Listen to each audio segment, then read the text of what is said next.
नमस्कार, मेरा नाम है चंद्रमणि शुक्ला और आप देख रहे हैं द लीडर हिंदी। किसी भी राजनीतिक दल में नंबर 1 के बाद नंबर 2 कौन है, ये बड़ा सवाल होता है, क्योंकि अक्सर ऐसा होता है कि नंबर 1 और नंबर 2 के बीच खास बनती नहीं। लेकिन इसके उलट अगर नंबर 1 का नंबर 2 बेहद खास होता है तो नंबर 2 की भी हैसियत नंबर 1 के समान ही होती है या किसी भी मायने में उससे कम नहीं होती। मौजूदा समय में देश की सत्ता पर काबिज भारतीय जनता पार्टी में नंबर 1 और नंबर 2 पूछा जाए तो कोई भी आसानी से जवाब दे देगा कि पहला नंबर है प्रधानमंत्री मोदी का और दूसरा नंबर गृह मंत्री अमित शाह का है। कुछ लोग तो आजकल के समय को मोदी शाह युग भी कहते हैं और ये भी देखा जाता है कि पार्टी का चेहरा तो मोदी हैं, लेकिन नीतिगत फैसलों की जिम्मेदारी अमित शाह पर ही है। और ख़ासकर उत्तर प्रदेश की राजनीति में तो अमित शाह की ये भूमिका और भी बढ़ जाती है। यही कारण है कि हाल ही में उत्तर प्रदेश सरकार के राज्य मंत्री दिनेश खटीक का जो मामला देखने को मिला, उसमें जब वो प्रदेश के अधिकारियों से नाराज़ दिखे तो सीधे उन्होंने अमित शाह को पत्र लिखकर पीड़ा सुनाई। अब सवाल वही बनता है कि ये चिट्ठी अमित शाह को ही क्यों? ये सवाल और भी बढ़ जाता है जब सिर्फ भाजपा के ही नहीं सहयोगी दलों को भी कोई परेशानी होती है तो वो अमित शाह की तरफ ही रुख करते हैं। और ऐसा भी देखा जाता है कि अमित शाह के साथ फोटो आने के बाद सब कुछ सामान्य हो जाता है। विधानसभा चुनाव के पहले निषाद पार्टी के साथ में गठबंधन का फार्मूला सेट नहीं हो पा रहा था, लेकिन डॉक्टर संजय निषाद और अमित शाह की मुलाकात के बाद हल निकल आया। वहीं विधानसभा चुनाव के पहले जब टिकटों को लेकर उथल पुथल मची हुई थी और एक ही झटके में 3 मंत्री भाजपा से इस्तीफा देकर समाजवादी पार्टी में चले गए थे, तब अमित शाह ने ही स्थिति संभाली और अंत में टिकटों को लेकर अमित शाह ने ही हल निकाला।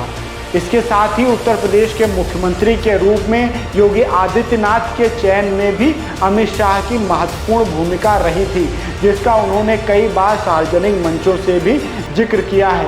वहीं दूसरे कार्यकाल के पहले भी अमित शाह ने ही आगे आकर मुख्यमंत्री योगी आदित्यनाथ के नाम की घोषणा की। उन्होंने सीधे शब्दों में कहा कि अगर मोदी को पीएम बनाना है तो योगी को सीएम बनाना होगा।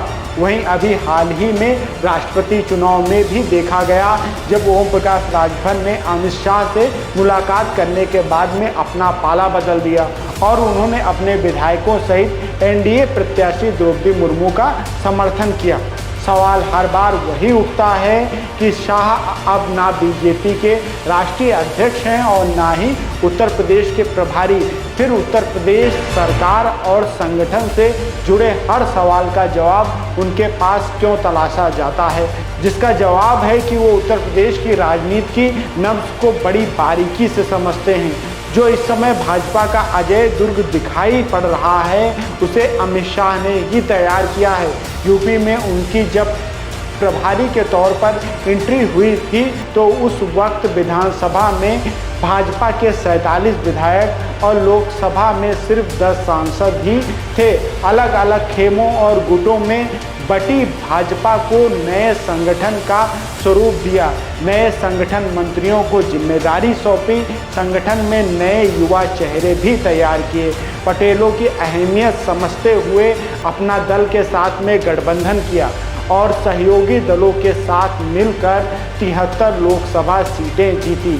कहा जाता है 2014 में भले ही बीजेपी के राष्ट्रीय अध्यक्ष अमित शाह बन गए हों, लेकिन प्रदेश के फैसलों में उनकी दखल बरकरार रही। 2017 के विधानसभा चुनाव से पहले उनकी पहल पर ही पिछड़ी जाति के केशव मौर्य को प्रदेश अध्यक्ष बनाया गया।